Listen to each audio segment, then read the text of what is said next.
that very often. Green Slush Fund gets examined by Larry Brock, so we'll look at that early in the show. Outrageous crime caught on camera.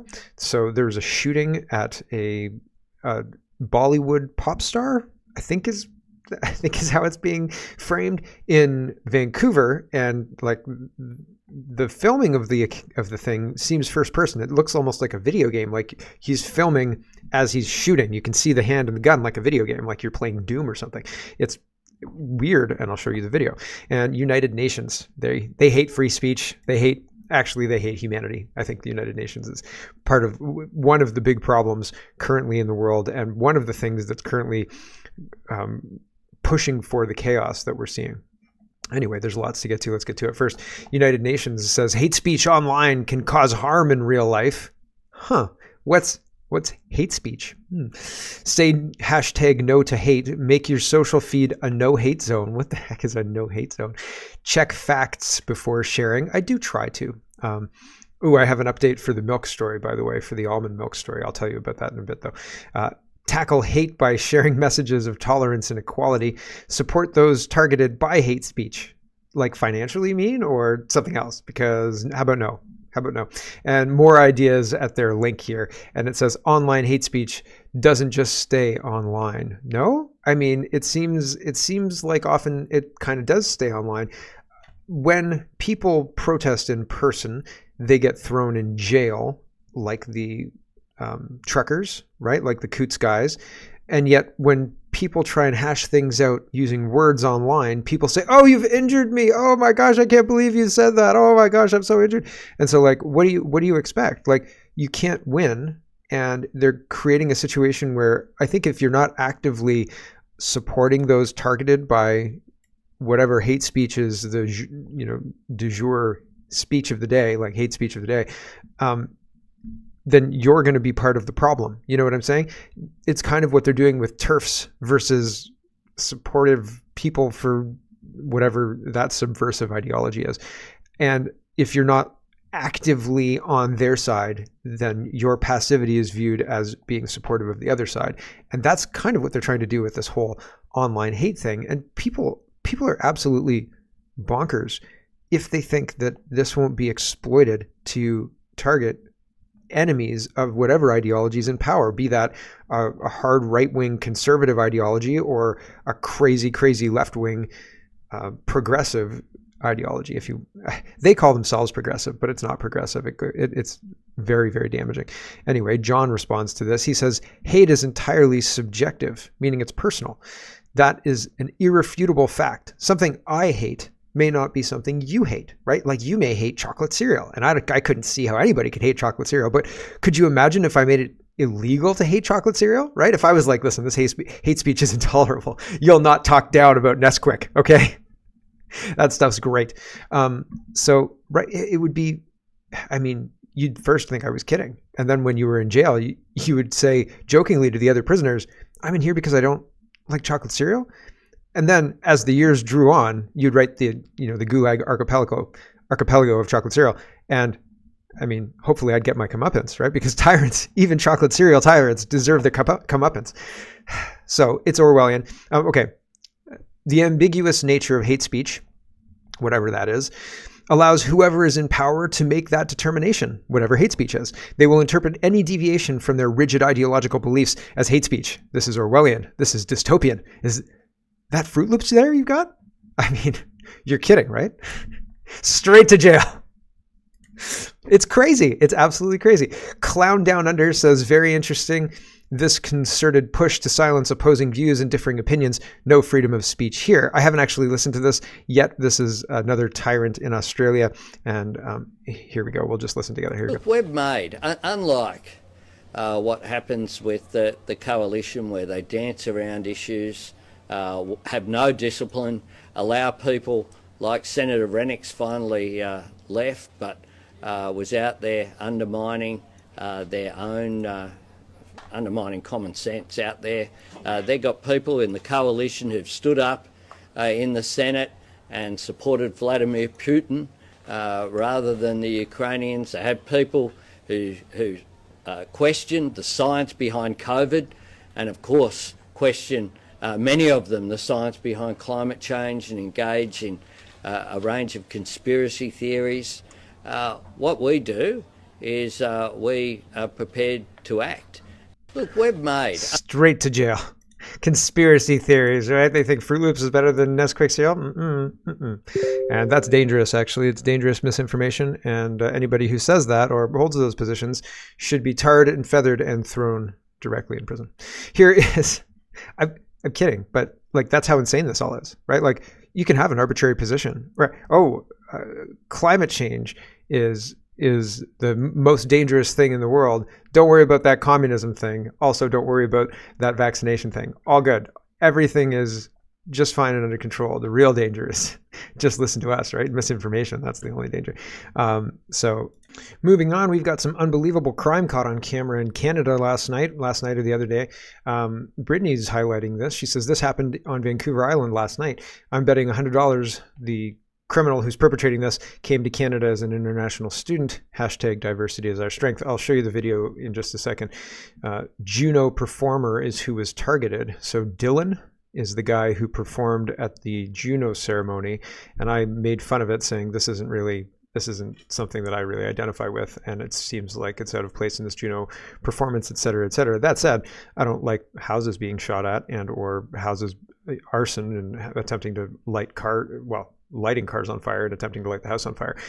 Anyway, Brittany shares this. She says, it says Dylan moved to Canada from India in 2015 and in 2023 was the first Punjab language artist to perform at a Canadian Juno Awards event. So there you go. That's what's going on with that. And so I don't know the context of this attack. I don't know why they don't like him, but they're attacking him. So here we go. This is what happened. The truck is on fire. First person shooter image of the gun. Gunshots.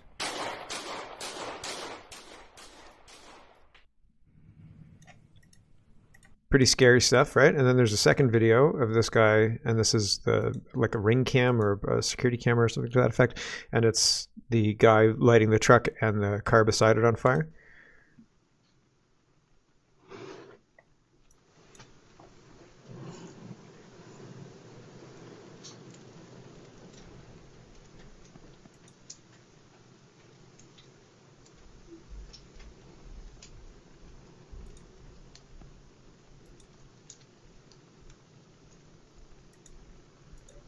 So after lighting things on fire, then he shoots into the house. So that's not great. Not the Canada I grew up in, that's for darn sure, right? So it seems really odd that all of that's going on. Seems jaw-dropping, really. And regardless of who the target is, you know, when police say, "Don't worry, it's a targeted thing."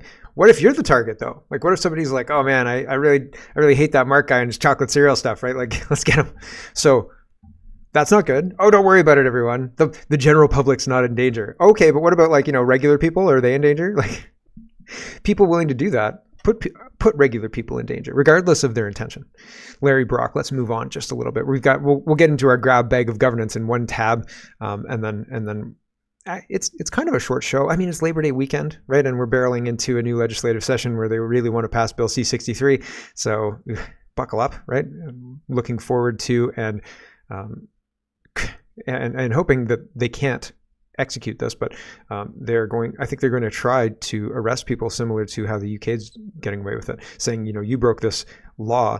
There was a guy arrested yesterday, and I thought I had the tabs from it, but there's a guy, maybe I showed them yesterday, but there's a guy, Enoch, arrested yesterday. I think I did.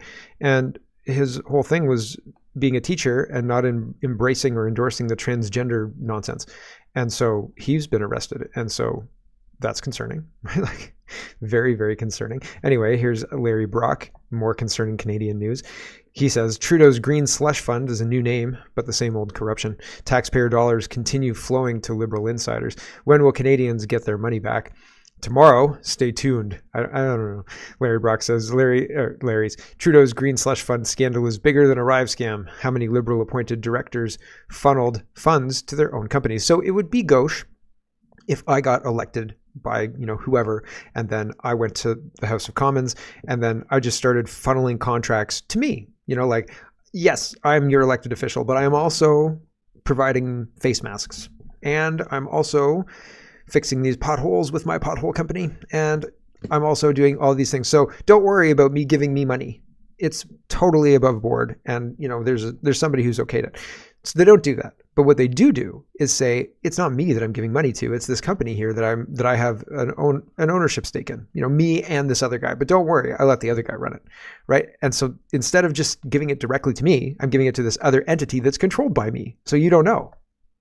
Seems shady as all get out, if you ask me. And so they're all doing it. There are a lot of people who seem to be caught up in this scandal, who seem to be taking advantage of this loophole that seems to allow them to do this. And so Larry Brock is trying to get to the bottom of this. And it's a big scandal. Sure, yeah, it's a big scandal. Is anything going to be fixed in this big scandal? Has anything been fixed yet? From SNC Lavalin on. No. So I don't know why we would expect anything different at this point, right? I don't expect anything to fix anything. And even, I remember being a kid, barely. You get old and you forget. But I remember being a kid and my parents were watching an election night on one night, and my parents told me, if your teacher asks, tell them that you know who won the election, and it was this person. I can't remember who won the election. But elections have consequences. However, it also feels like it doesn't matter who we choose. We're still going to get the same bullshit policies, because when I look at New Zealand, they didn't elect Pierre Poilievre, right? But they're getting the bullshit policies. They didn't elect Justin Trudeau, but they're getting the bullshit policies, right? With Jacinda Ardern. Australia, they're getting the bullshit policies. They didn't elect Justin Trudeau or Pierre Poilievre. The UK, Starmer, the bullshit policies followed Liz Truss, to Sunak, to Starmer, to all the rest of them, Brown. They're all crap. They're all terrible. They all come in and they strip your rights, and they do terrible things to people who seem very human and like they don't deserve it. And then we're supposed to say, well, that's the best of the bunch. The other guy's way worse, right? And I feel like it doesn't. Not to say that it doesn't matter and elections are all rigged. I mean, I do think the elections are rigged, but it seems there's more to it even than that. And people get caught up. You go around Twitter and talk about Max Bernier and his policies, and then you will encounter a whole group of people who are just there to tell you how stupid you are for not supporting Pierre Poilievre. And I was including Poilievre not because he's done anything necessarily terrible or anything like that. He seems to want to restore Canadian greatness or whatever it is. But it seemed like Starmer wanted to do the same. And so it's the same old song and dance. It's the same old story. There's a reason Harper got kicked out, and a lot of that is the newspapers. And there's a reason Trudeau is getting kicked out, and a lot of that is the economy. But it's no guarantee that Poilievre is going to do what people want. And in fact, it seems like on a lot of issues, he's not going to do anything that people want. And so I hope that this all gets fixed, these slush funds and all the rest of it. I hope there's a consequence, but I haven't seen that yet. I haven't seen an incoming government, an Ontario government that said, listen, those Conservatives were almost criminals. Dalton McGuinty, when he was a criminal, he stepped down. Somebody went to jail, but it was like a bureaucrat. It wasn't anybody who was elected. There hasn't been any kind of, if you come into office and enrich yourself. How many millions has Justin Trudeau increased his wealth since becoming prime minister? Nobody holds anybody accountable for anything like that. So I'm not sitting here thinking, oh, good, Poilievre's going to come in like a wrecking ball and really hold people accountable. It's not Canadian tradition. We don't do it. Period. We don't do it. It's too hard. We don't want to scare people away from politics and blah, blah, blah, blah, blah, all this bullshit. Well, all we've done is encouraged coordinated, connected criminals to take over our government. And now they're saying, what's really uncomfortable? When you notice the bad things we do and tell other people, so we're going to just silence your speech. And also, here's the Venezuelan gang that's your new landlord. That's in Chicago and Colorado. So it's pretty crazy stuff that's going on. So I have absolutely no illusions that Poilievre is going to fix this. None. I don't think it's going to happen. I think it's going to continue to get worse. There may be some things that get better, but by and large, we're going to still slide into this Orwellian post-national hell, right? And I hope I'm wrong.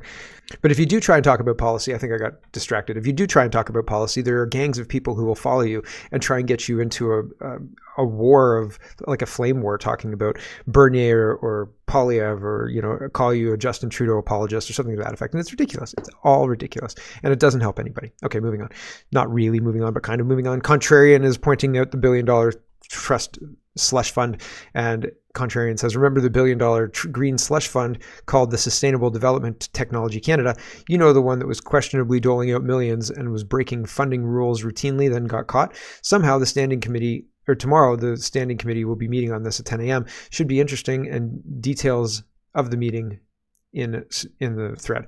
So Ottawa spends $1 billion on the green fund after receiving, or Ottawa suspends $1 billion green fund after receiving whistleblower complaint.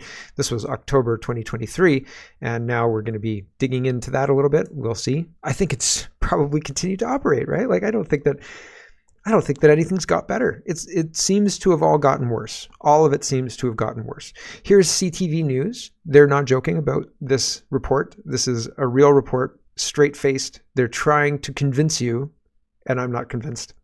CTV News reports Labor Day hotel strike reflects the frustrations of a workforce largely made up of women of color. Like, you think they're going to tell you something that has something to do with you, right? And then you read the whole headline and you're like, what? Like, what? Oh, yes, those poor women of color. Oh, man, I feel so terrible for the women of color. You know, the generic women of color who work in hotels, right? Like, oh, come on. In White Christmas, is it White Christmas? No, it's Holiday Inn. Holiday Inn is the precursor to White Christmas. And in Holiday Inn, it's Bing Crosby and Fred Astaire competing for a woman, basically. And Bing Crosby has a housemaid, and I think she's called Ma, and she's an old black woman. And like, maybe this was applicable at some point in history, but I don't think it's applicable now. Maybe I'm wrong. Maybe I'm terribly wrong. And the women of color in the hotel industry are really the underdogs here that I'm missing. Honestly, CTV News, cheapers, creepers. You can't get honest news because they're so ideologically cracked. It's like, it would be funny, except it's not funny. It's more funny than the CBC videos they're putting out.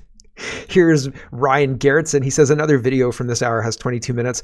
This one, they're making fun of truckers who didn't want to accept the vaccine, calling them thumbsuckers and chickens, making fun of one's choice of bodily autonomy as reason 567 to defund the CPC. So I think you should sell it. I think we should not defund it. I think we should say we've got a valuable thing here. I think you remove the staff who are just terrible. You say this valuable thing has value and we'd like to sell it and privatize it. And, True North, or, I mean, I don't trust True North as far as I can throw them, but like, this thing's worth probably, at least 5 cents a share, right? 5 cents a share. I'd buy them. I'd buy 5 cents a share. Let's go. Let's crowdfund, right? I'm sure I could put it together. Could you imagine me in charge of the CBC? Bring back The Simpsons. They were predicting what's happening now. We used to watch, when I was a kid, teenager, we used to watch The Simpsons, and it was like what the cool kids did. So I pretended, I think it was what everybody did in the 90s pretty much. And we would all talk about The Simpsons, and it was excellent. And we thought we were smart in the same way that we thought we were smart when we were watching The Daily Show and like the Colbert Report, which is what this show is modeled off of. I like to think I'm smart. Anyway, this is not a funny thing, right? Like this is, it's a very, very strange thing to have the government pay the public broadcaster to make fun of the public for saying my body belongs to me and your mandates are null because I get to say what goes in my body and not you. Because if you get to decide what goes in my body, what's the difference between that and rape? Right? Like, really, honestly. And, we're supposed to be against that in our culture. But then the public broadcaster's biggest customer is the propaganda-hungry government. And the propaganda-hungry government says, what's really pissing us off? Those citizens who think they can say no to our mandates. Let's make fun of them. And this isn't funny. It's sad. It's terrible. The women of color headline is way more funny than this. But, that's real life. And this is the government hating on citizens. What the hell is this? Here's CBC. I don't know how long we're going to last. It's terrible. Even just without the audio, I could tell I was going to hate it. Here we go. Stopped and hesitated when they said get vaccinated. I ain't scared to buy the farm. I'm just afraid of a boo-boo on my arm. I'm a big mean trucker, here's my ass, you better pucker. I'm a real thumb sucker, I'm a chicken, I'm a clucker. I ain't afraid of nothing, I suppose, except a Q-tip up my nose. The whole point is not to be not fearful of the actual vaccine at the vaccine point of vaccination, but actually the things that happen after the vaccination, what are they called? Adverse events, adverse effects, and the Q-tip up your nose. Since there's absolutely no situation where you test, where you wake up in the morning and you think to yourself, am I sick? Hold on, let me do this test and find out if I'm sick. Like, no. So the whole idea of this is just to denigrate the citizens. And it used to be that CBC, or This Hour Has 22 Minutes, would go after the public figures, the politicians, and they wouldn't create a straw man, fake public figure, the trucker, to go after, right? They would actually go after a real public figure, and they would lampoon Jagmeet Singh for his hypocritical stance on everything, right? Justin Trudeau's the worst. That's why I'm going to prop him up, right? Like, that's rich. You could make lots of comedy videos about that, right? And instead, we get that garbage? Come on. The food professor, let's move on, says China is going to start anti-dumping probe into Canada's canola imports. Here we go again. Canada is the world's top exporter of canola used in food and biofuel. China is the world's biggest oilseed buyer. So what do you think happens if China says we're not going to do? So yesterday I had a video talking about how in debt PepsiCo and all of the big companies were. And Vanguard took advantage of this by putting money into the stock market. Those big companies are then managed by these boards. The boards are controlled by BlackRock and so on and so forth. And so BlackRock has control.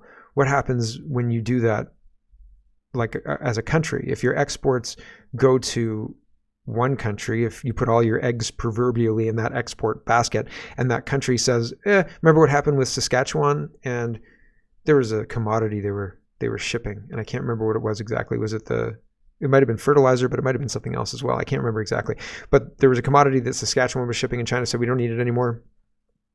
And then that was like a whole season that was just like decimated. I think they ended up selling it, but they ended up selling it at a different, like at a lower price.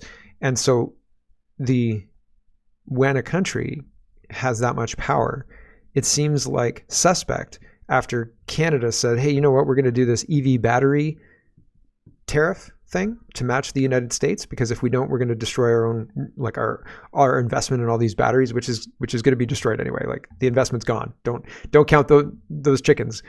That's just bad money spent after bad. So fundamentally, like, I think that the situation we find ourselves in with China now is more to do with a tit for tat on sanctions, and they don't like that, and so they're going to hit us where it hurts. And they don't care about the farmers, and they hope it hurts Justin Trudeau. Although at the same time, Justin Trudeau is their power. So it'll hurt Justin Trudeau, but it'll actually hurt the people more. You know what I'm saying? Like, it might hurt Justin Trudeau's popularity, but he doesn't care because the elections are rigged. So there you go. So that's what's going on with that. Here's Richard. Guelph is having a light bylaw. And I think that there are a lot of municipalities, because a lot of the municipalities are actually run by the United Nations and other global, like Bloomberg for climate, whatever. And so a lot of places have mayors, all the mayors in the Ontario Big City Mayors Group, et cetera, they've all been wined and dined by Bloomberg and by the United Nations. They've been taken to Dubai and all these far-flung places to have, to go into a conference center in Dubai and have whatever they have there for food and stuff. I'm sure it's very nice. It's not bugs. And then, they come back and they say, everybody, you guys have to stop driving so fast. And then 40 kilometer an hour signs go up everywhere. 20 mile an hour signs go up in the United States. So our local places are subverted. So recently, the new push is that lights are causing climate change too, like city lights. And what lights do are they prevent crime, because if you can see somebody running, you can easily catch them. But if it's all dark, you can't find them, and so they can get away easily, right? And so lights also provide safety, like you can see people on the roadway, et cetera, without having headlights. And so they're trying to turn off the lights by saying it's damaging nature. So we have to be nice to nature by turning off the lights. And so they've got this light bylaw. People are worried it's going to target Christmas lights. I'm more worried it's going to target city streetlights and things like that. We'll see how it all plays out, but this light pollution thing is not just in Guelph, it's everywhere, even in the UK. Richard says turning off streetlights to cut emissions is insanity. Their obsession with net zero is now turning into a clear threat to public health and safety, and it's only going to get worse. Like everything seems to only get worse. We're going in one direction, ladies and gentlemen, and it's not better. I hope I'm wrong. I'd like to go in the direction of better. That would be better than what we're doing now. Elon says unless the Brazilian government returns the illegally seized property of X and SpaceX, we will seek reciprocal seizure of government assets too. Hope Lula enjoys flying commercial. So the United States stole the Venezuelan plane, and then Venezuelan gangs show up in apartment complexes across the United States. It's interesting. I don't like the idea of sanctions. I think that the US government or the Canadian government grabbing, I mean, you can economically sanction anybody you want. Like that, neither here nor there. You can use that as a tool to force diplomatic hands and things like that. I don't have a problem with that. I have a problem with, hey, Russia, you left your plane here because everybody declared war on you and are demonizing you. So we're going to take that plane and then give the money to Ukraine. Ha ha ha ha ha. That doesn't, like, I don't think that we're the good guy when we do that. It seems like that's the bad guy thing to do. It doesn't seem like the good guy thing to do. Even if you believe that Putin is the bad guy. Before trial and before all of the other stuff happening, if you just go take that guy's property, you're the bad guy, man. Like, you're the bad guy. And I feel like we're the bad guy.